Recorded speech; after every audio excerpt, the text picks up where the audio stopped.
Bonjour mesdames et messieurs, bienvenue au Cyberjournal. Le premier ministre du Canada, Stephen Harper, était de passage à Greenfield Park le 24 juin dernier pour souligner la fête nationale du Québec. Un reportage d'Harold Beaulieu. Stephen Harper, accompagné du ministre des Transports Lawrence Cannon et de Patrick Clune, candidat conservateur dans la circonscription de Saint-Lambert, a choisi l'arrondissement à plus forte proportion anglophone de Longueuil pour souligner la Saint-Jean-Baptiste. Sur les terrains de l'aréna Cynthia Cool, à 2 pas de la Légion canadienne, le Parti conservateur avait tout mis en place pour la présentation des discours. C'est un grand plaisir de me trouver aujourd'hui ici à Saint-Lambert. Je sens qu'il va se passer de grandes choses ici bientôt. Pourquoi avoir choisi la ville de Greenfield Park pour célébrer la Saint-Jean avec la venue du premier ministre? Bien, vous savez, quand le premier ministre se déplace, il y a beaucoup d'impératifs qui sont dictés. Tous les sites dans le Vieux-Longueuil étaient vraiment réservés déjà pour les fêtes de la Saint-Jean là-bas. Alors, on a cherché un site qui était efficace autant au niveau des prérogatives du bureau du premier ministre. L'apparition de M. Harper a laissé place à une grande célébration partisane. Selon un conseiller du premier ministre, 500 des 800 personnes sur place étaient membres du parti.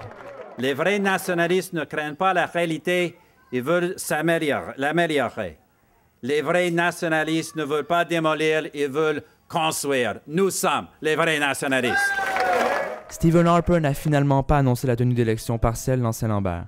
À la surprise générale, le maire de Longueuil, Claude Gladu, a indirectement fait savoir qu'il appuyait la candidature de Patrick Clune lors des prochaines élections partielles. Le premier ministre a refusé de donner des entrevues aux médias présents, préférant distribuer des hot dogs et rencontrer les citoyens sur place. Le premier ministre Stephen Harper a choisi la ville de Greenfield Park pour venir souligner la fête nationale du Québec. Si certains s'interrogent sur ce choix, d'autres entrevoient tout de suite l'habile mise en scène pour promouvoir la candidature de Patrick Clune dans la circonscription de Saint-Lambert. Quoi qu'il en soit, on voit bien que les conservateurs mettent tout en œuvre pour remporter la circonscription lors des prochaines élections. Harold Beaulieu, Média Sud. Franc succès pour la fête nationale sur la Rive-Sud. Selon la ville de Longueuil, plus de 15 000 personnes ont assisté au spectacle de Richard Séguin le 23 juin dernier dans l'arrondissement du Vieux-Longueuil. Le chanteur a interprété ses principaux succès. La chanteuse Sylvie Desgroseilliers a attiré le lendemain plus de 7 000 personnes. Dans l'arrondissement de Saint-Hubert, le 24 juin dernier, plus de 45 000 personnes étaient réunies au parc de la Cité pour entendre le chanteur Vincent Vallière et le groupe Caïn. La comédienne Sylvie Léonard a fait réagir la foule par la lecture d'un discours patriotique. Accueillant mais ferme et collectivement raisonnable. L'Association des gens d'affaires de Brossard réunissait la semaine dernière des partenaires et personnalités du secteur économique de la Rive-Sud pour discuter du potentiel immobilier de la ville de Brossard. Un reportage de Stéphanie Saucier.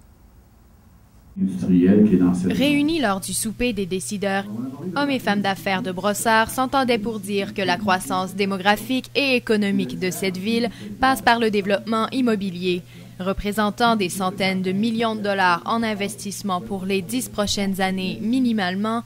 Cette croissance pourrait faire rougir Montréal. Pour les gens qui n'en ont pas, c'est un extrait de la carte géopicturale. Là, aucune autre ville au Québec n'est aussi près du centre-ville de la métropole que Brossard ne l'est.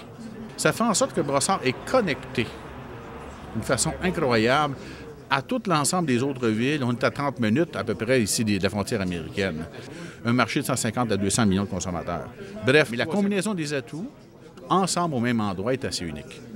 Le compte de taxes moins salé, le stationnement disponible et l'emplacement stratégique de Brossard lui garantissent de plus en plus une autosuffisance, selon le président de l'entreprise immobilière Catania, André Fortin. Il croit que la disponibilité de terrain de Brossard est un de ses principaux facteurs de croissance, contrairement aux autres villes de la Rive-Sud qui sont saturées de ce côté. C'était Stéphanie Saucier pour Média Sud à Brossard. L'Agence de santé et de services sociaux vient d'annoncer que le Centre de santé et de services sociaux Pierre Boucher doublera son nombre de chirurgies, passant de 8 600 à 17 000 cette année. 5 salles d'opération ouvriront de façon progressive dans le nouveau centre ambulatoire du C3S Pierre Boucher. L'exploitation de ces nouvelles salles se fera avec différents partenaires médicaux, dont ceux de l'hôpital Charlemagne.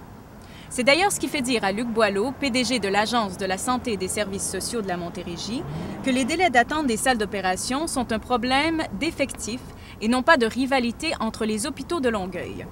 Depuis l'automne 2007, 2 salles d'opération ont été mises en fonction et une 3e ouvrira bientôt. L'objectif est d'avoir un bloc opératoire complètement fonctionnel d'ici la fin de l'année.